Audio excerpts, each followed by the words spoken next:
Assalamu alaikum, ladies and gentlemen. I am Fakir Hussain, coordinator, Lincoln Corner, University of Education, Bihari campus. Today's session is about global warming and climate change as global issues and our responsibilities as a nation. Man depends on sustainable and healthy environment, but to attain that goal, he is also damaging the environment in numerous ways. And that's what is the sole purpose of today's session.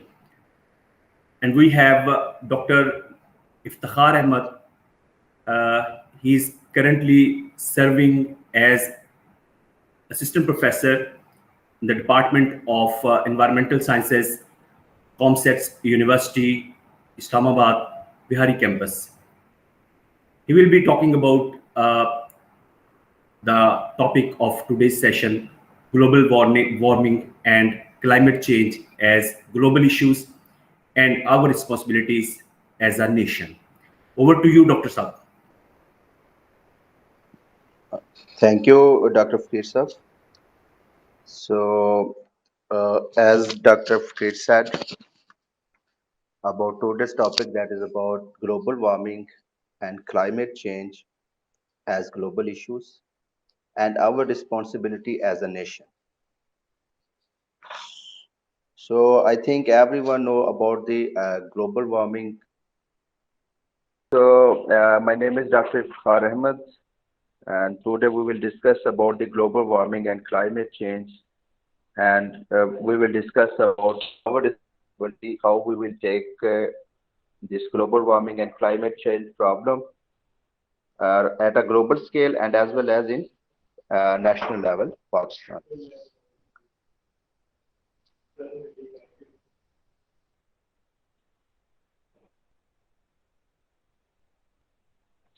Ji.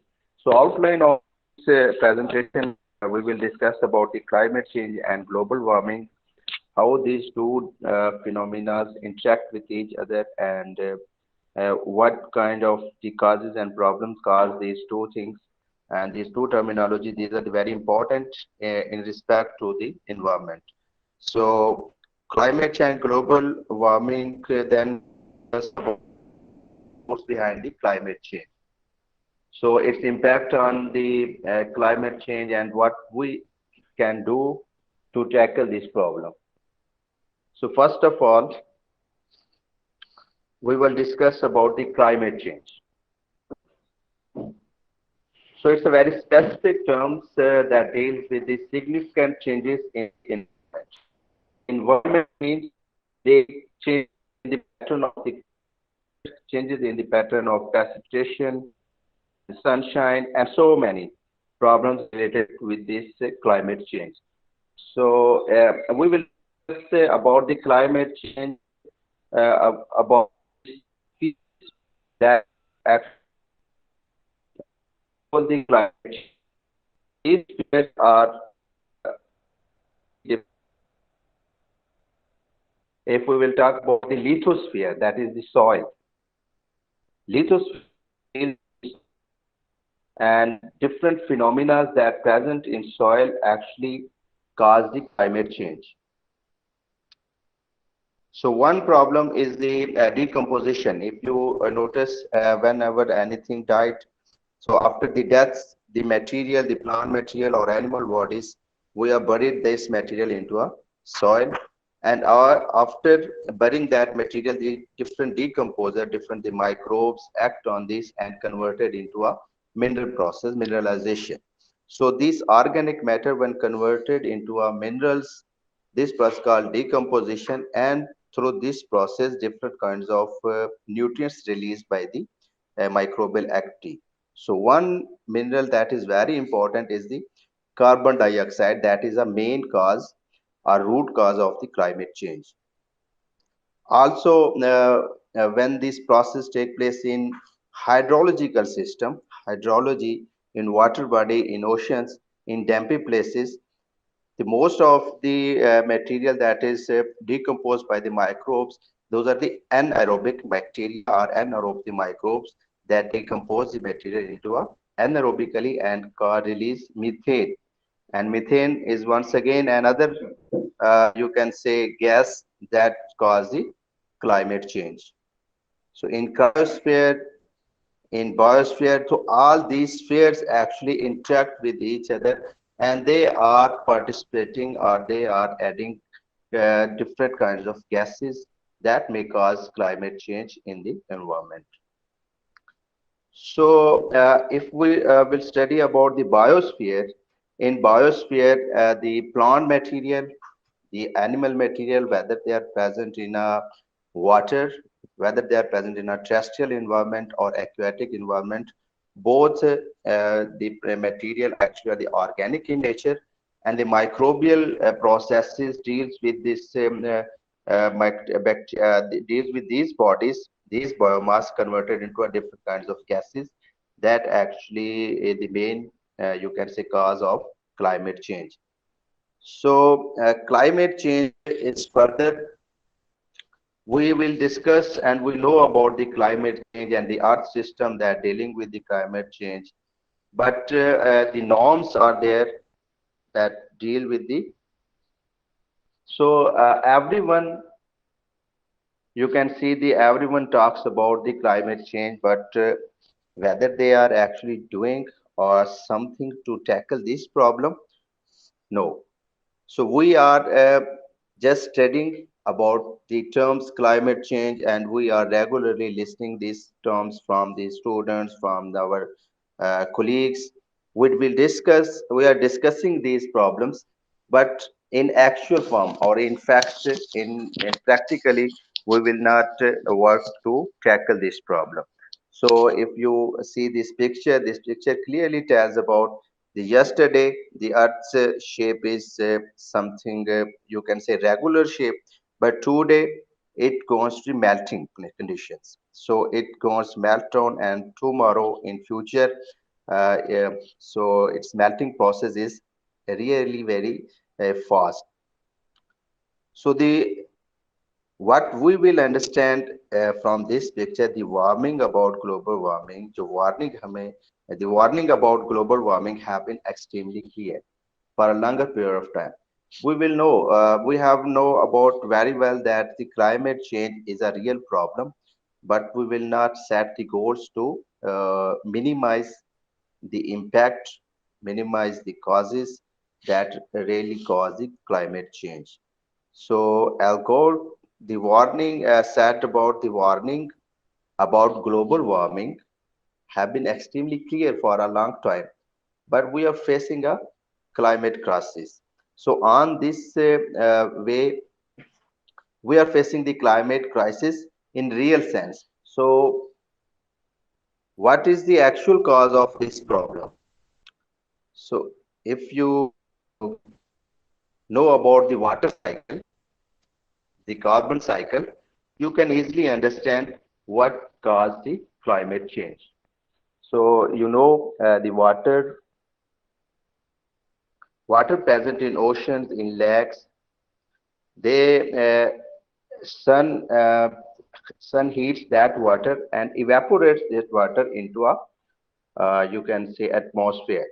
So in the atmosphere, this water converted into a clouds, and then when the clouds gets heavy, they become a precipitation in the form of rainfall. They are coming back to the earth's surface. So in this way, the process of water cycle is completed.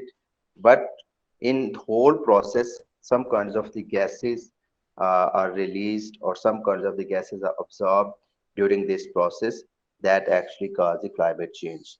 So, carbon cycle, if we will discuss about the plants or animal bodies, that is actually built up of the carbon, hydrogen, and oxygen. These are the main components, but the other components are also present in this material.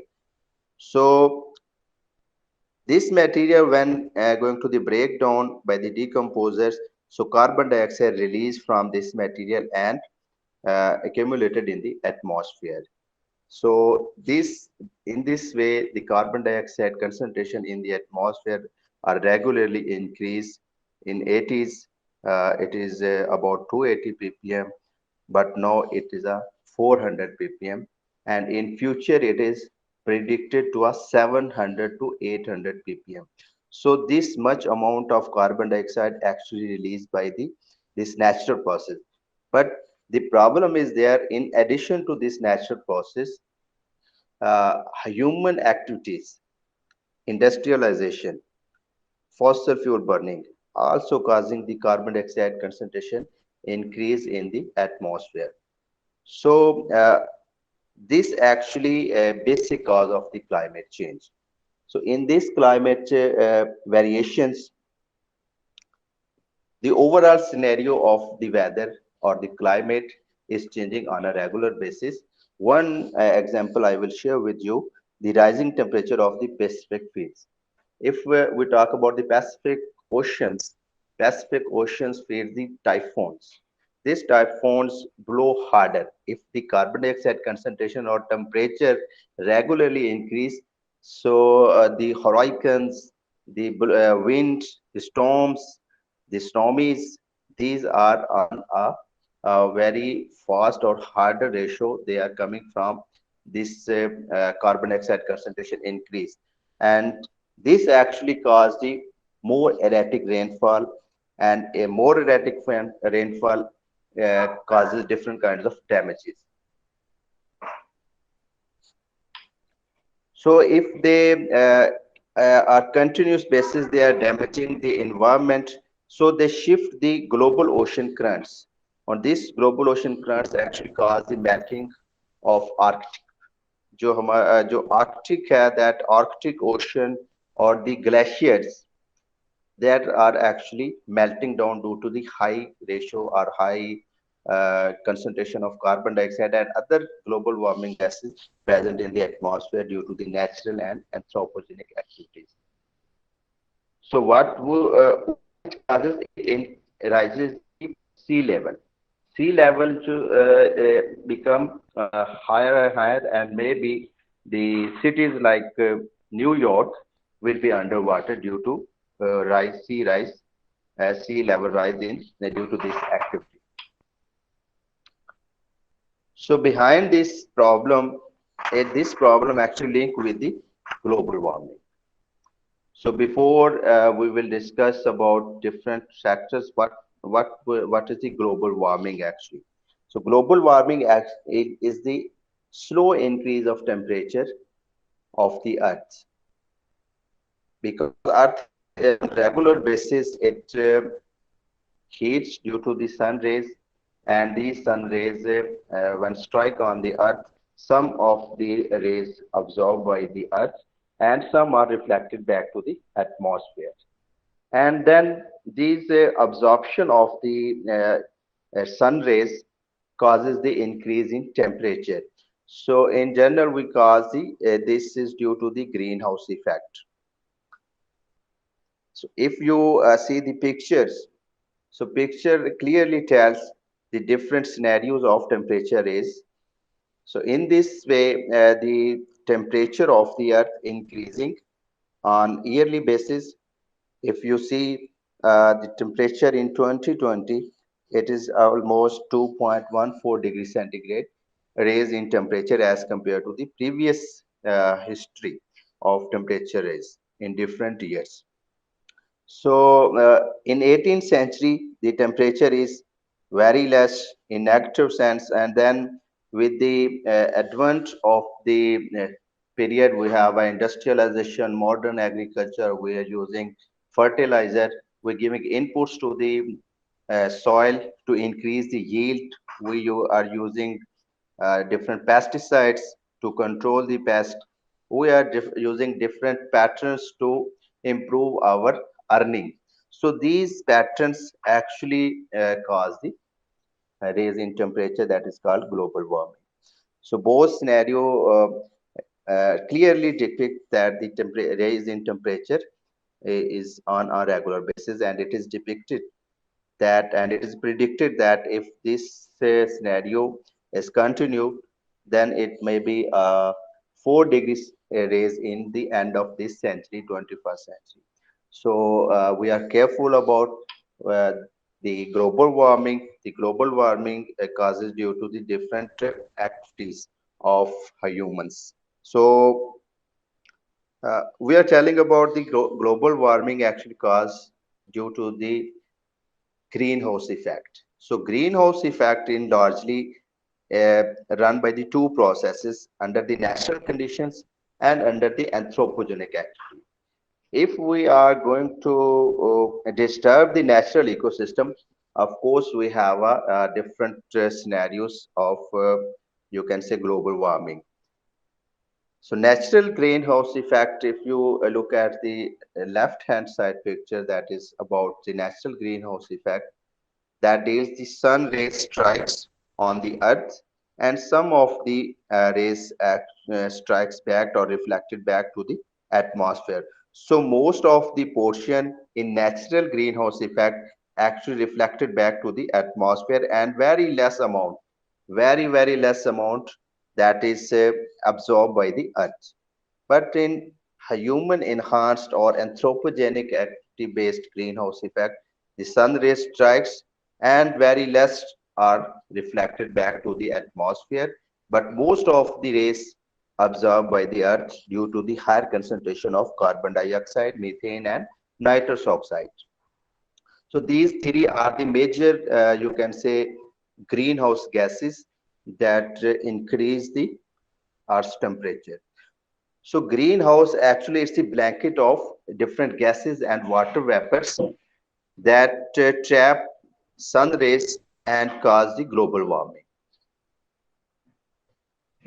You can understand easily if you place the your car in temperature in radiation area without shade, so you can observe the temperature or the sun rays pass through the windscreen, and the inside the car the temperature is raises. And because why the temperature is raises, because there is no reflection back radiation from the cores, because the rays coming from the sun trapped within the core area, and then the temperature inside the core raises as compared to the outside the environment. So this is a greenhouse effect. Similarly, in our earth, these gases act as a blanket of act as a blanket, and they trap rays coming from the sun.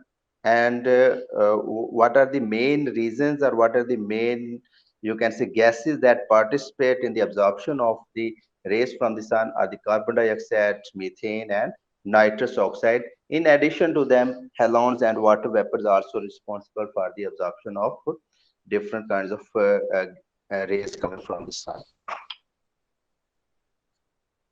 So here is the detail of these carbon dioxide gas, these greenhouse gases. So greenhouse gases, mainly 55% of the total greenhouse gases is the carbon dioxide. And it is really it is a good marker to determine the global warming aspect in any environment. If in Pakistan we are going to to determine the global warming aspects, we will just have to monitor the carbon dioxide concentration level of 1 decade. If you feel the carbon dioxide concentration increases, then it means we are under global warming and we will face the climate change. So this is the main gas that is actually have a global warming potential, and and it has set to 1 because carbon dioxide concentration is comparable to the other gases present in the atmosphere. So if we will discuss about the methane as the byproduct of the anaerobic decomposition of the material, actually the places where the water is stagnant, oceans, in lakes, in springs, in rivers, in bogs.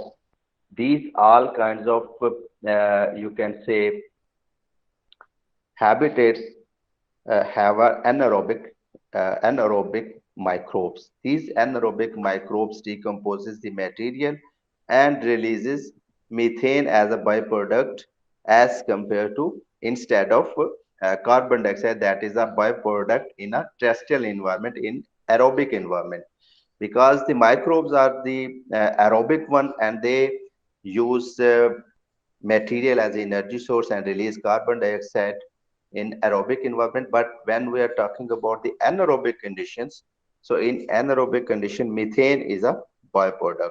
And similar kind of habitats we can see in a flooded rice where we are growing the rice plants. We actually stagnate the water in the rice plants to support or grow the rice in that place. Then pig and cow stomachs, animal stomach is another place in other habitat where the anaerobic decomposer are there, and then pig manure ponds and other animal manure ponds also are responsible for the anaerobic decomposition. And these all habitats produces methane in abundant. So this greenhouse gas, if we compare with the carbon dioxide, if carbon dioxide heated the at earth or raises the temperature 1 degree, so methane causes 28 or 36 times higher heat as compared to carbon dioxide. Then nitrous oxide, that is actually causing the global warming potential 265 or 298 times higher than carbon dioxide. If 1 unit of carbon dioxide present in air and 1 unit of nitrous oxide present in air, so it causes 298 times higher heat as compared to carbon dioxide. It means the methane and nitrous oxide are the more toxic or more lethal for global warming as compared to carbon dioxide. So if we are addressing these two gases, methane, nitrous oxide, so we will limit the climate change or global warming.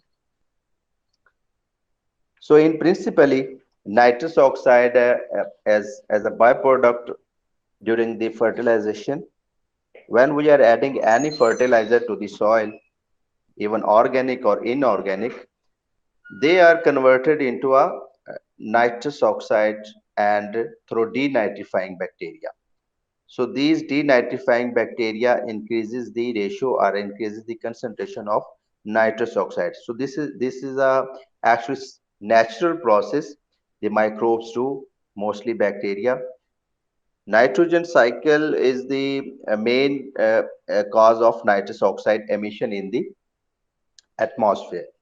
So if the nitrous oxide emission is increases, it means the greenhouse gases are on higher sides and the more global warming, and at the more global warming the climate change is the main you can say fate of this process. Then fluorinated gases, that is actually more toxic than above all gases.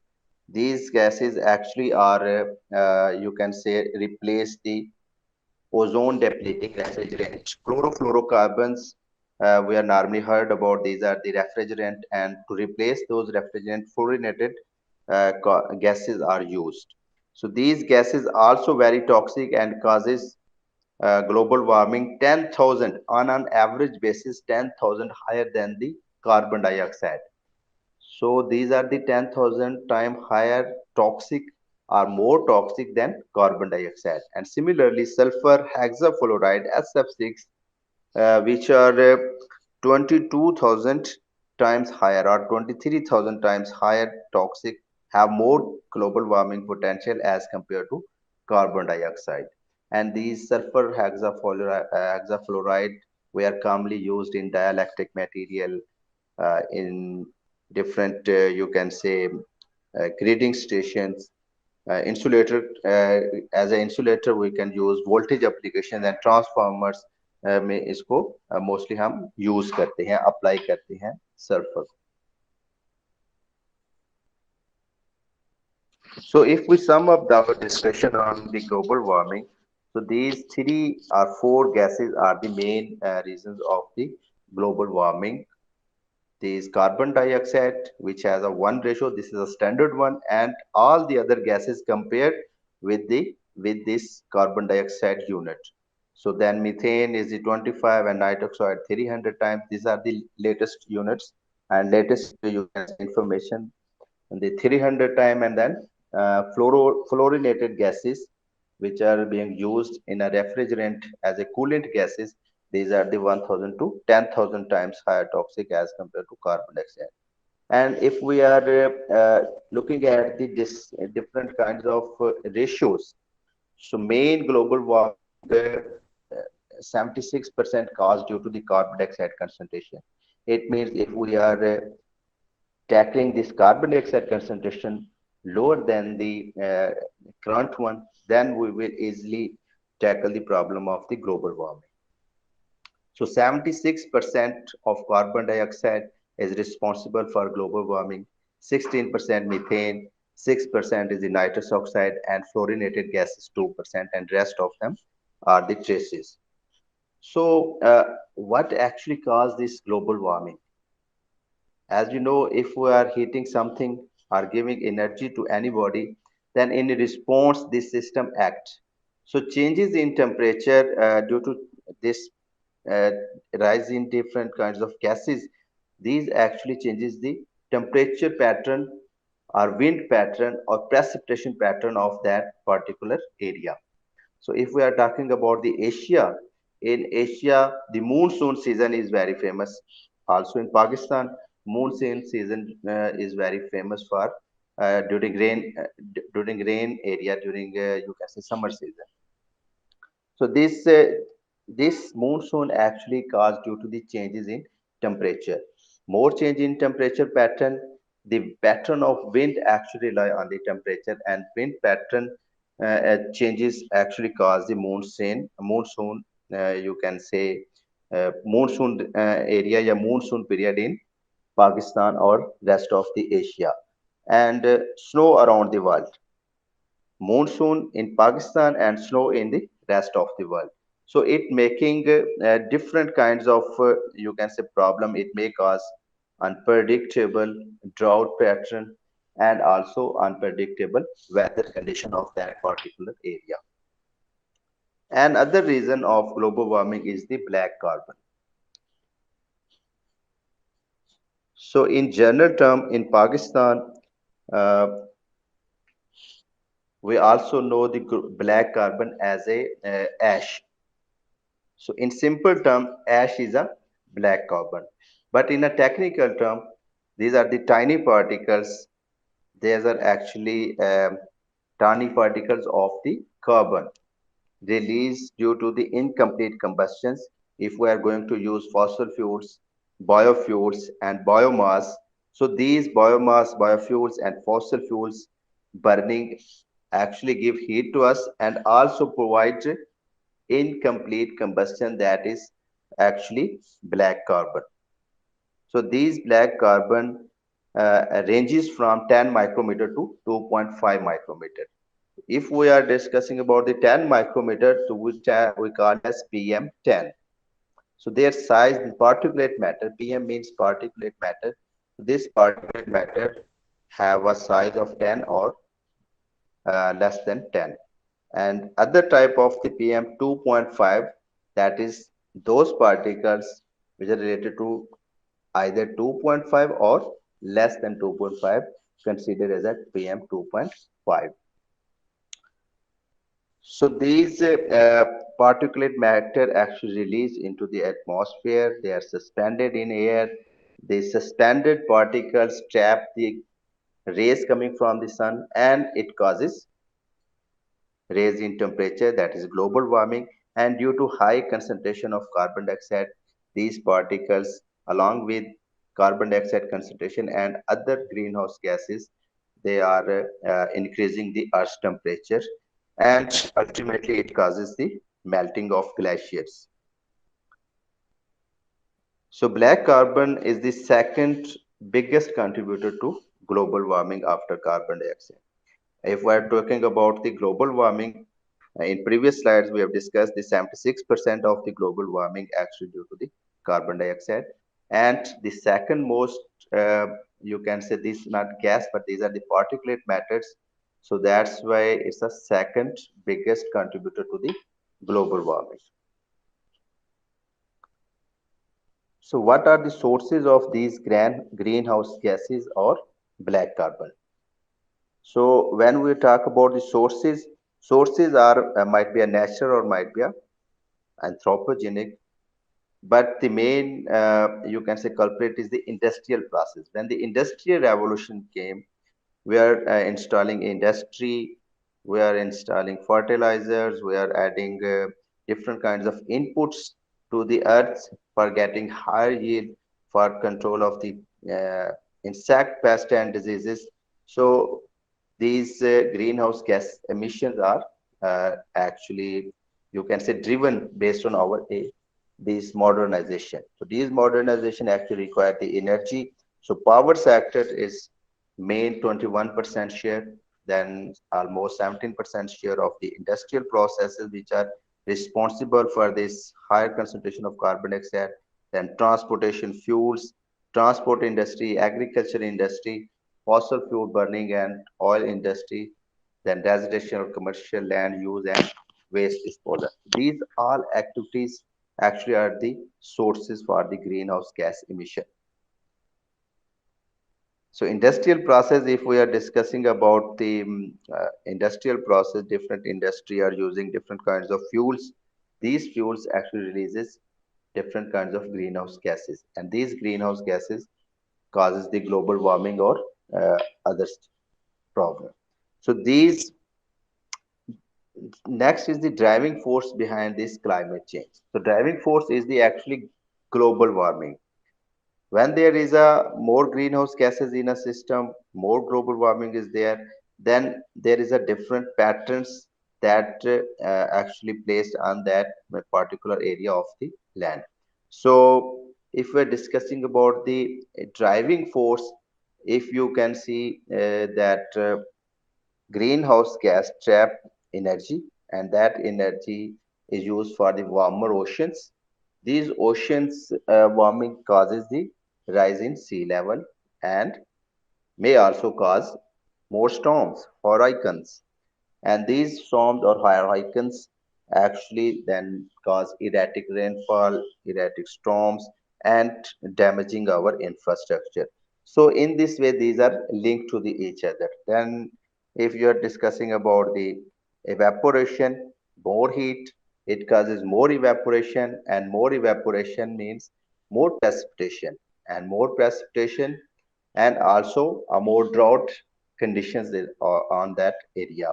It may also cause the current climate conditions of that area, and that's why the seasonal pattern of that area is changed, and ranges, shifting ranges and migration. So on this base, due to drought conditions, due to less food, the animals, the humans, even the birds, they are migrated to another area where the food is in abundant form. So these problems are very linked to each other.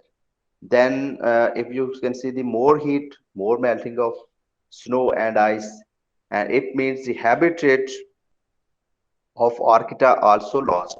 If Arctica habitat lost, the you can say the animals or birds or humans that are living in Arctic area, they are moved to another places.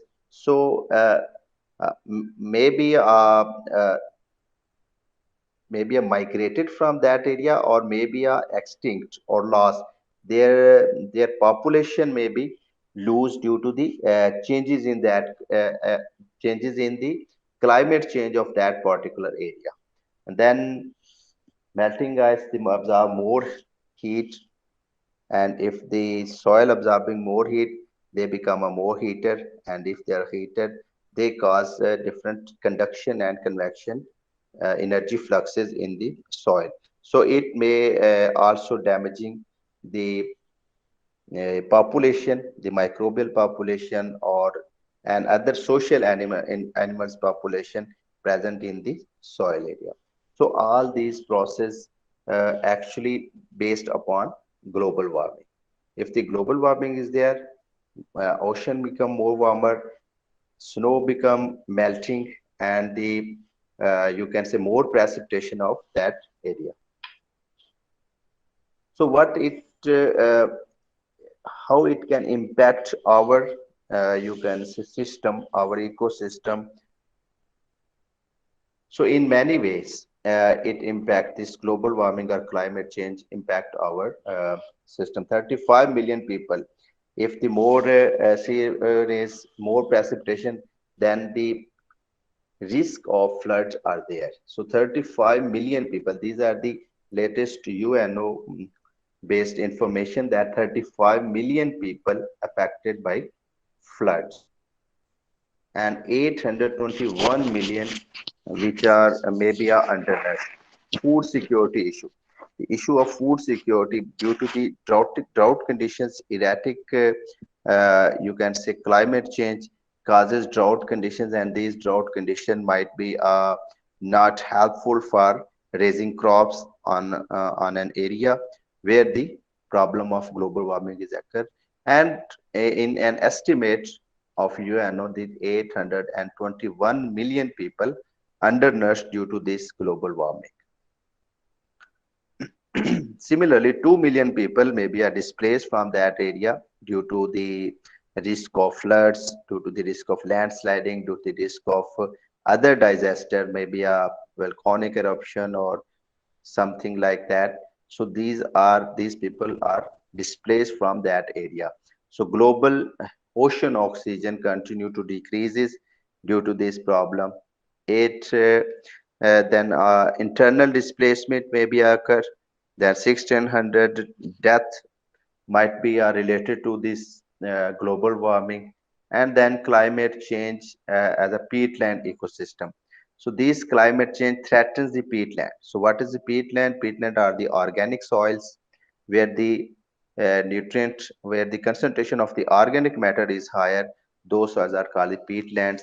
Amazon and the forest in Africa and Brazil are the main, you can say, examples of the peatland soils. And these peatland soils actually depends upon the climate change. How they depend upon the climate change? Because more the heat, more precipitation is there, more temperature is there, maybe a decomposition process of peatland organic matter decomposes at a high rate, and more carbon dioxide concentration released from that area that again cause global warming. Then acidification. See, ocean become acidic, more precipitation, and the sulfur dioxide, carbon dioxide, and nitrous oxide present in the atmosphere, they become acid, and they are uh, coming back to the earth or in the water bodies in the form of acidic rain. So these climate change actually drive all the life in a aquatic environment or in a terrestrial environment. These climate change impact both main our habitats, aquatic and terrestrial in this way. So evidence of this climate change, because many people are argue where is the climate change? We can't see about the climate change. So for those who are not you can say believe in the climate change, these are the very you can say clear picture that depicting the climate change impact. So first picture that is showing the melting of glaciers. So if you can see the before, then before the ice are there, you can see ice in the form of glaciers. But after the climate change, the glacier become melting, and the next is the so due to the melting of this area, the sea rise is there in the next picture, rising sea level. So this rising sea level actually cause the flooding. So next picture, see the where the houses are actually sink down in this water. So flooding are there. Then if there floods, so in other area where the water is very shortage due to less precipitation, due to less rainfall. So water is shortened, it causes drought. So droughting of the area. So this is the actual, or you can say the clear picture of the climate change.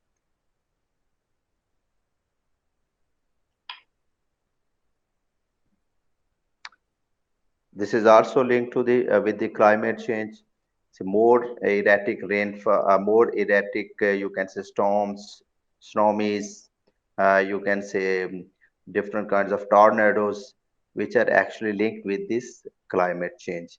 So we can't predict about actual pattern of the storming, actual pattern of the wind in the area which are mainly affected to the climate change. So next, if you see, this is another thing that is very interesting. The past generation present in 2050. So past generation is increases. So red area actually show the adverse are four, you can say set of generation per area. So climate change not only increase the global warming due to global warming, but also raise the risk of the past generation of that area. And then here you can see the vulnerability to climate change. So more red area is show the very vulnerable condition, and the green area show the less, or white area show the less vulnerability to the climate change. So almost all over the world there is a possibility of climate change, but the area which you are seeing red or yellow or orange, these are the most vulnerable places where the climate change occur. And in Pakistan is the not very vulnerable, but still it is a vulnerable conditions in Pakistan. So we will think about how to tackle the problem of climate change. So we will done practical things to tackle this problem. So what can we do in this scenario? So globally, because the global warming is a global problem, and that's why we need a global solution for this. The global solution for this global solution, UNO, United Nations Organization, actually deals with this global problem. So in this sense, they are conducting different meetings. They have gathered the people of the world, the leaders of the world, the you can say the prime minister or presidents of each country in a session that's called Rio Summit, that is in 1992, and set the goal that we are voluntarily decrease the greenhouse gas emissions. So nobody, you can say, uh, compelled to decrease, but they are voluntarily. We agree that we are, if we are save our climate, our country for our future generation, we will must decrease or reduce the greenhouse gas emission uh, of each countries. So, but it is not a practically, you can say practicable. So another meeting of the heads of states in Japan, that is called Kyoto Protocol. In Kyoto Protocol, they are setting different kinds of global trading system. It means the country which are emitting more carbon dioxide, they must invest in countries that are emitting less carbon dioxide emission at a standard level. So it means that if and any one country they are limiting, they are emitting 100 tons of carbon dioxide, and the other country which are emitting 20 tons of you can say carbon dioxide concentration. So these uh, that country that which are emitting 100 units, they must pay, or you can say start different kinds of projects in a country which are emitting 20 tons of carbon dioxide, so to balance or to reduce the concentration of carbon dioxide into the atmosphere. But it's once again 191 countries are the signatories, 190 countries, and UNO the signatory of this Kyoto Protocol. But still, it's not a good deal to rectify or reduce the carbon dioxide emission in the atmosphere. So, in another meeting that is called Paris Agreement, in Paris Agreement, all the countries are bound or agreed to cut down the emissions. So we must cut down the emissions and adopt climate change impacts and then financing. We are going to cut down the emissions, adopting all climate measures to that are protecting our environment, and then we will uh, give finance budget to reduce these emissions. So in this way, we can tackle the problem. So on the basis of this Paris Agreement, so we will meet the net zero emission in 2050 and reduce warming temperature is below 1.5 degree up in 2030. So up to 2030, we will reduce the temperature rise in 1.5, which is currently increasing at the rate of 1 or 1.1 degree, and expected and predicted at the end of this century up to 4 degree. So if we are we if we will live in this ecosystem in this planet, then we must reduce the temperature rise in up to 2030 less than 1.5. And also in this Paris Agreement, the 6% fossil fuel burning and fossil fuel production declines in 2020 and 2030 decades. So it means for to get all these objectives, we must invest for them for the country which are taking serious actions about the climate change or to tackle the problem of climate change. So those country which are we are called as developed country, they developed country must pay or must you can say invest in a developing country who are they are liable to decrease the carbon dioxide emission or other greenhouse gas emission in this scenario. So, and above all the meetings, the we will reduce the carbon dioxide emission through carbon sequestration. So, this carbon sequestration means capturing of carbon dioxide from the atmosphere into a underground parts. If we are going to underground soil, so Iceland actually developed this mechanism. They are capturing carbon dioxide from the atmosphere and they converted into a porous basalt formation to convert into a rocks. So it's called the underground carbon sequestration or lithological carbon sequestration. And other we can pass through the carbon rich air through alkali, and alkali, that is sodium hydroxide or potassium hydroxide, actually bind that carbon dioxide, and in this way we capture carbon dioxide and convert it into a pellets. So that is another way of carbon sequestration, that is called a aerocarbon sequestration. And then soil carbon sequestration or through a biochar. So if the material that is present uh, in system, that material actually pyrolyzed at a high temperature with the in the absence of oxygen to convert it into a black carbon, that is called biochar. So nowadays people using this technology to convert carbon dioxide into a occluded carbon or sequestered carbon. So, if you're understanding this, the production of 1 ton of biochar permanently removes 3 tons of carbon dioxide. If we are going to produce 1 ton of biochar, we can easily reduce the 3 tons of carbon dioxide in the atmosphere, as well as in addition to them 6 kg of particulate matter, that is PM10 or PM2.5, and large amounts of NOx and SOx. So in this way, we will not only decrease the carbon dioxide emission, we will also decrease the nitrous oxide emission and sulfur dioxide emission, and also particulate matter emission into the atmosphere.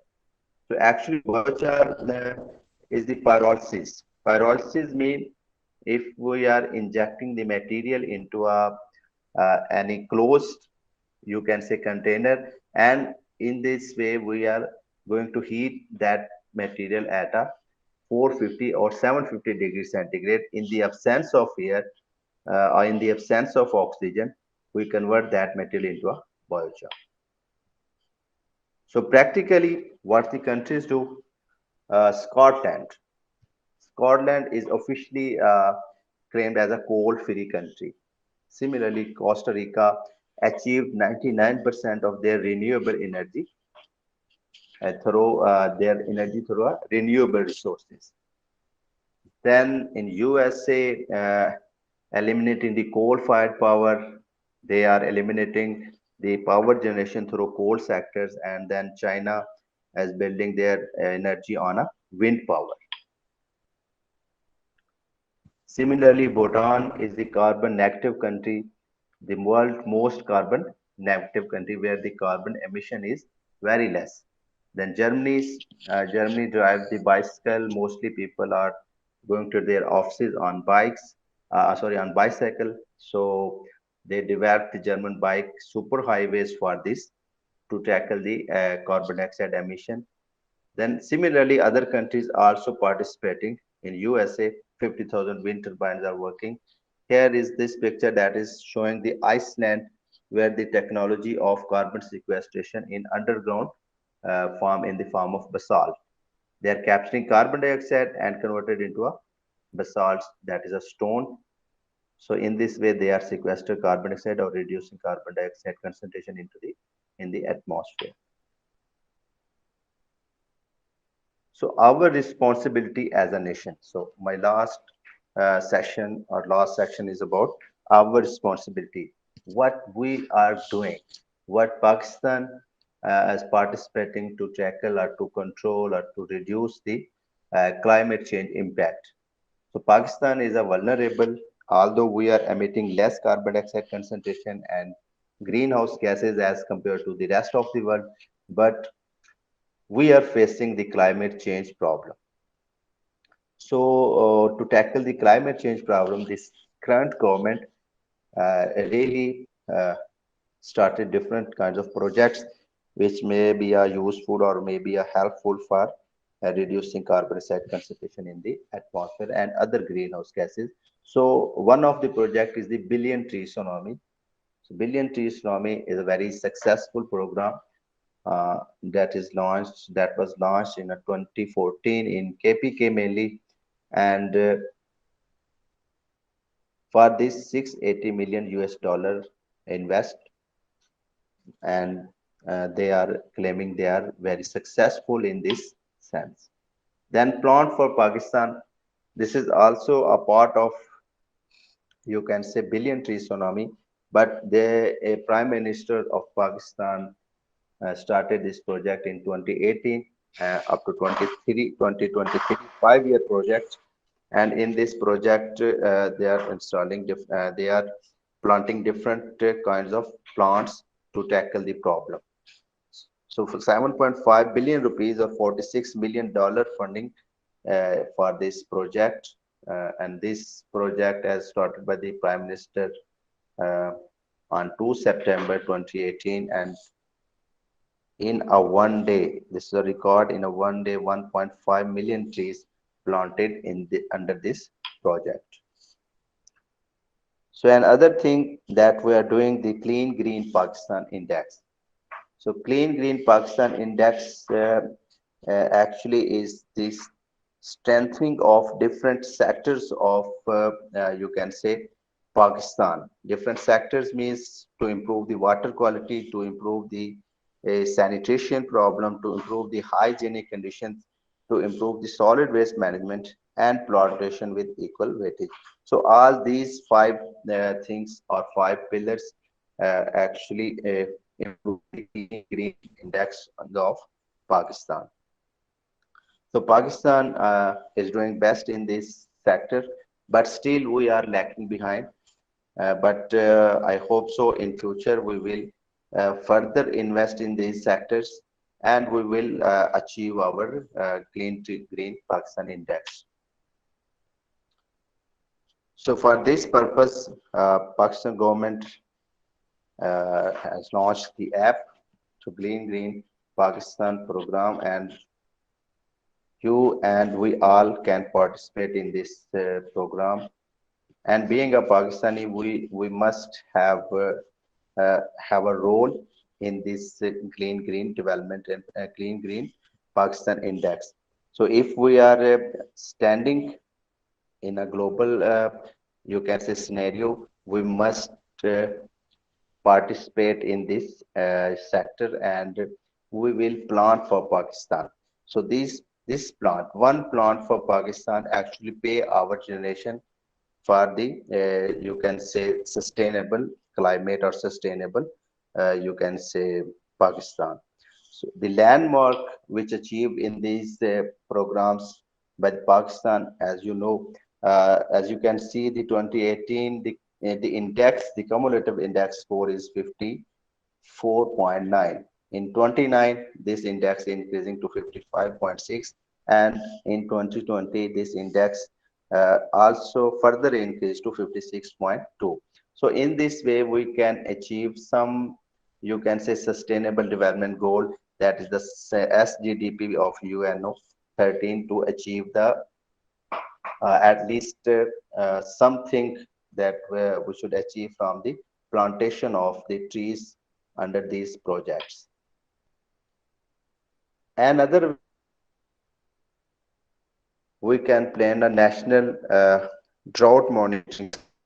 So the drought, as you know, the Pakistan is the vulnerable country of the climate change, and the main problem is the shortage of water.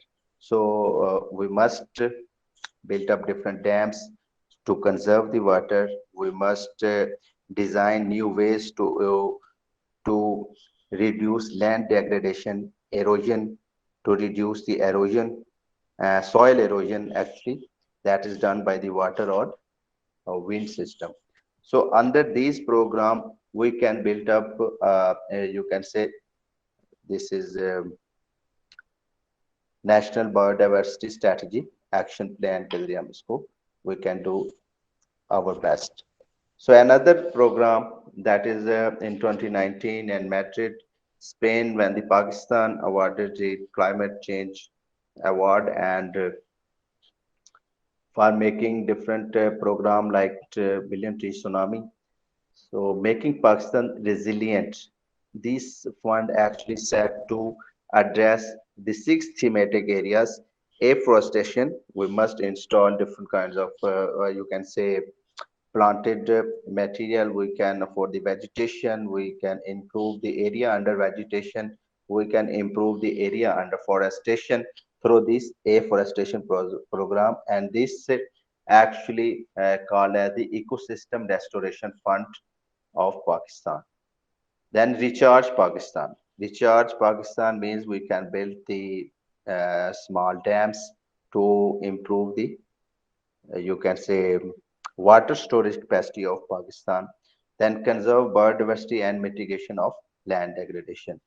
We must improve the vegetation area, and due to the improvement in vegetation, uh, almost desert area of Pakistan, if they we plant or we are successful to grow the plantation in that area, we can improve the biodiversity of that area.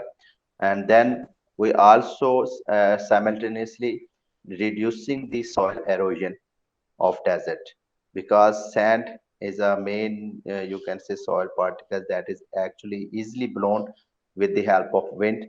So by the plantation of different vegetations, we can also reduce the land degradation in that area. And also this land degradation reduced in hilly areas by planting trees or planting vegetation. in these area, and these vegetation and plantation also improve the biodiversity of that particular area. So conserving the marine life and promotion blue economy. Blue economy actually depends upon the fisheries.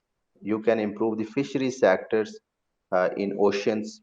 You can, in Makran Coastal Highway in Pakistan, actually has a potential for blue economy and for the conservation of marine life. Then promotion of eco tourism. Eco tourism means you can build tracks for jogging tracks, and then uh, you can you can create different recreation parks in hilly areas, in other important areas like in Mari, Pakistan facilitate tourism in Skardu, Pakistan facilitating tourism through different schemes in DG Khan. Also, Pakistan building this area to promote the tourism.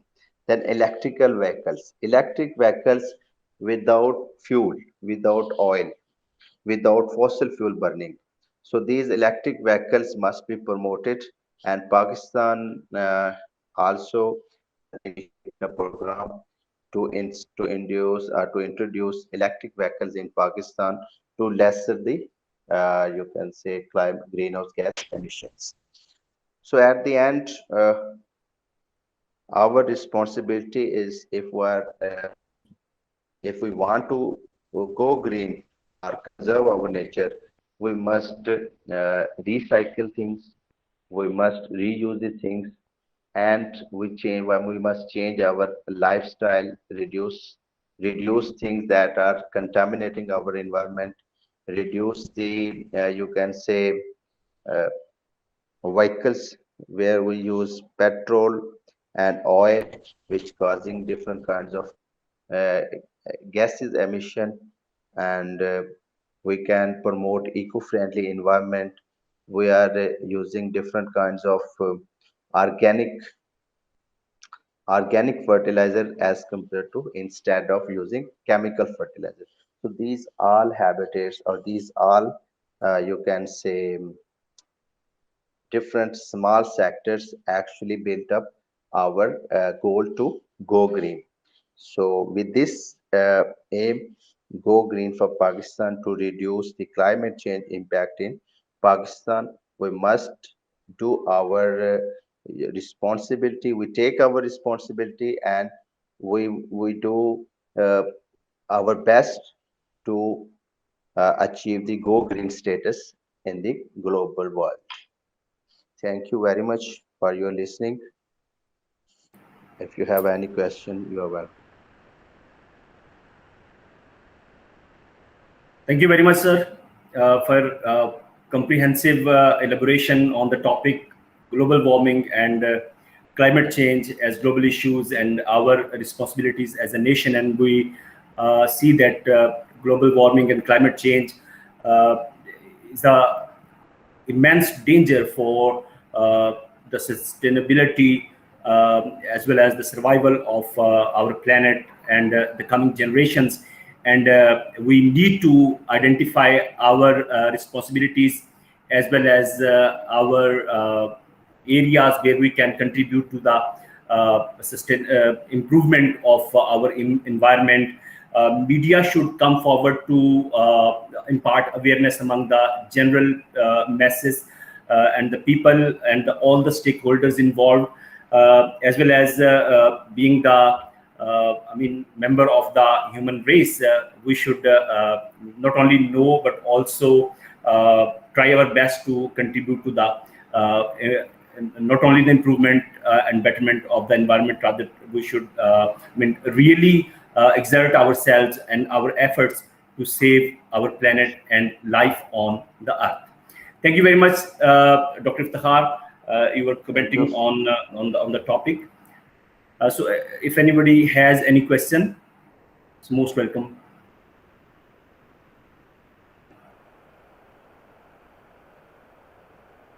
Thank you very much, ladies and Thank you. gentlemen. your participation and listening this very important discussion on global warming and its impact on human life. Thank you, Dr. Saab. Thank you Thank all. you, sir. Thank you very Allah much. Hafiz. Allah Hafiz. Allah Hafiz.